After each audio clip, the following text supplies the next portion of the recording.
Joining me now to assess the chances of Chris Christie and the other 15 Republican presidential candidates as they scramble for one of the 10 spots on the first debate stage is Jess McIntosh, Deputy Communications Director for Emily's List, and Rick Wilson, Republican media consultant. Rick, I thought that Chris Christie answer was a great answer.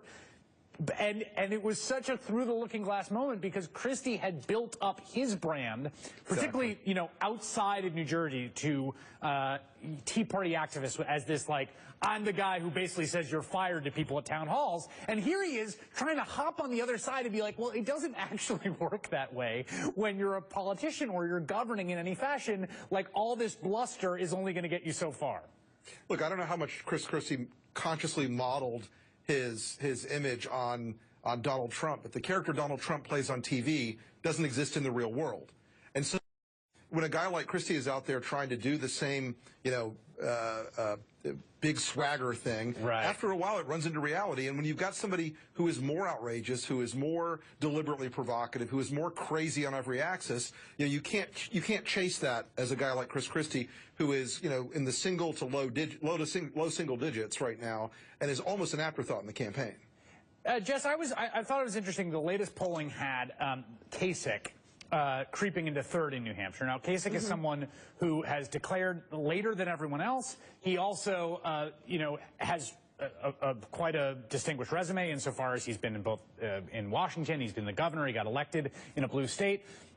What do you think of his chances? And is it possible for him to make the debate station? Doesn't matter if he does.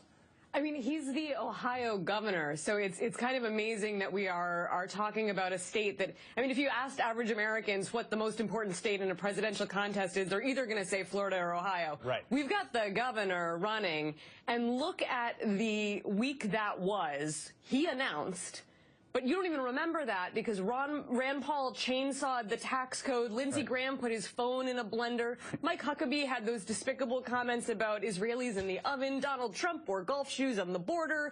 And this is the week that is leading up to the first debate. I don't think that this is the kind of Republican presidential primary that any Republican presidential primary voters expected. And I love the idea of Trump somehow pulling directly from Christie, as if all of these voters were sitting there going, I like that Chris Christie. I just wish he were a little bit meaner and like slightly more erratic. Right. Then I could totally get behind that guy. And here's part of the problem, Rick, and you and I have talked about this. You know, Michael Brendan Doherty, who's a writer I really like, he's a conservative in a kind of unorthodox way. He you know, he said you've got 4 people in the Democratic primary, and there's more ideological there between Jim Webb and Hillary Clinton and Bernie Sanders than the 15 on the Republican side. And part of it strikes me as part of the issue that all of them have, both in getting on the debate stage and what they're going to say in the debate, is that there is a pretty robust consensus on most of the main policy areas. It's hard to break through substantively.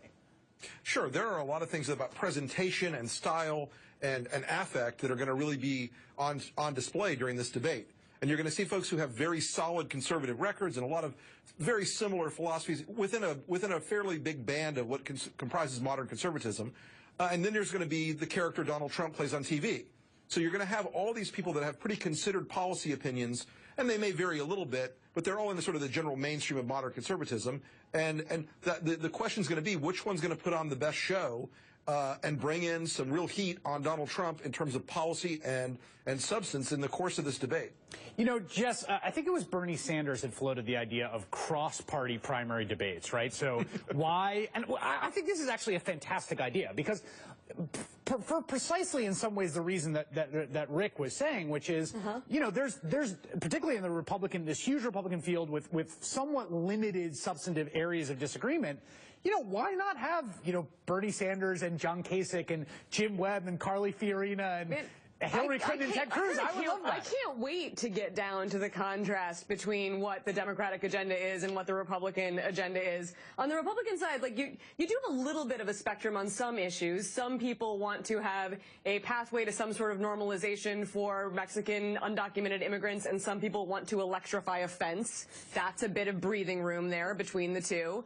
But compare that with Hillary Clinton's pathway to citizenship for everybody who's here as an undocumented immigrant, and you've got just a huge difference in vision for the country.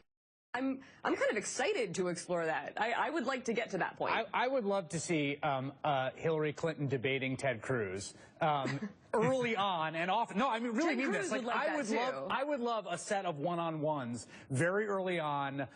You know, no holds barred. Rick, would you endorse that? I would endorse a Thunderdome style, no holds barred, steel cage, lights out match. Folding chairs, ladders, people coming off the turnbuckles. I think it's got great legs. There is a clip. It's Lincoln Chafee's music. There is a clip. There's a clip of Donald Trump at a WWF event getting smacked down, I think, by The Undertaker. We should pull that up and play it for tomorrow. Nightmare fuel. Venn diagram. Jess McIntosh and Rick Wilson. Thank you both.